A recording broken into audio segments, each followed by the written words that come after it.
दोस्तों, welcome to my YouTube channel. स्वागत है आप सभी का हमारे YouTube channel super hit knowledge 372 में।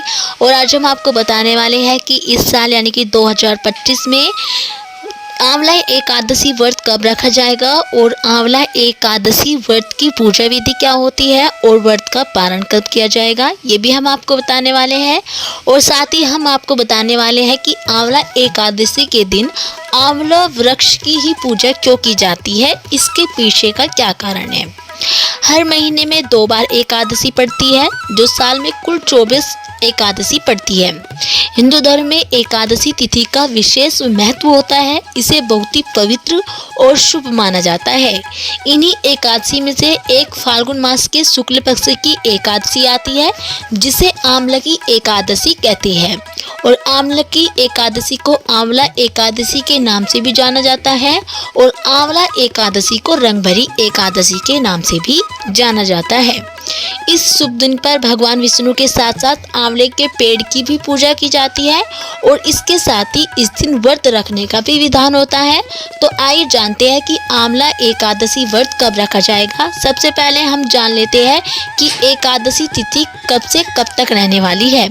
हिंदू पंचांग के अनुसार फाल्गुन माह के शुक्ल पक्ष की एकादशी तिथि का प्रारंभ 9 मार्च को सुबह 7:45 पर होगा और वहीं इस तिथि का समापन 10 मार्च को सुबह 7:44 पर होगा।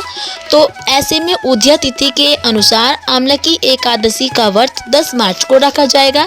जी हाँ दोस्तों, आंवला एकादशी का व्रत 10 मार्च को रखा जाएगा। आइए जानते हैं कि व्रत का पारण किस समय किया जाएगा, यानी कि आप व्रत किस समय खोलेंगे। 11 मार्च को व्रत पारण का समय सुबह 6:35 से लेकर सुबह 8:13 तक रहने वाला है और पारण तिथि के दिन द्वादशी तिथि समाप्त होने का समय सुबह 8:13 का ही है। तो इसलिए आपको व्रत का पारण सुबह 8:13 के समय में ही करना है। आइए जानते हैं कि आंवला एकादशी व्रत की पूजा विधि क्या होती है और फिर हम आपको बताएंगे कि आंवला वृक्ष की पूजा क्यों की जाती है इस दिन। तो आंवला एकादशी की पूजा विधि इस प्रकार है। स्नान आदि कर मंदिर की साफ सफाई करें और भगवान श्री हरि विष्णु का जलाभिषेक करें। प्रभु को पंचामृत सहित गंगा जल से अभिषेक करें और फिर भगवान विष्णु को पीला चंदन और पीले फूल अर्पित करें। मंदिर में घी का दीपक प्रज्वलित करें। संभव हो तो व्रत रखें और व्रत लेने का संकल्प करें। आंवला की एकादशी की व्रत कथा का पाठ करें और फिर ओम नमो भगवते वासुदेवाय मंत्र का जाप करें। पूरी श्रद्धा के साथ भगवान श्री हरि विष्णु और माता लक्ष्मी जी की आरती करें और भगवान श्री विष्णु जी को तुलसी दल यानी तुलसी के पत्ते सहित भोग लगाएं, क्योंकि उन्हें तुलसी दल बहुत ही ज़्यादा प्रिय है। और अंत में क्षमा प्रार्थना करें। तो दोस्तों, ये थी आंवला एकादशी व्रत की संपूर्ण पूजा विधि। अब जान लेते हैं कि आंवला एकादशी व्रत के दिन आंवले के वृक्ष की पूजा क्यों की जाती है, इसकी शुरुआत कैसे हुई।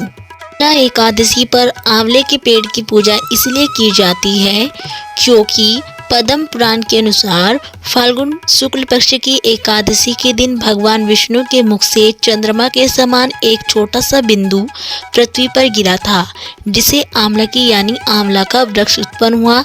इस कारण से फाल्गुन शुक्ल पक्ष की एकादशी को आंवला की एकादशी कहा जाने लगा।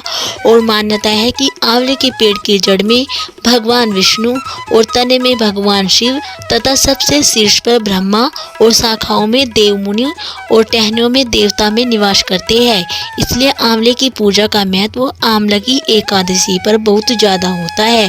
दोस्तों, अगर आपको हमारी ये जानकारी अच्छी लगी हो तो प्लीज़ हमारे वीडियो को लाइक करें और चैनल को सब्सक्राइब करना ना भूलें।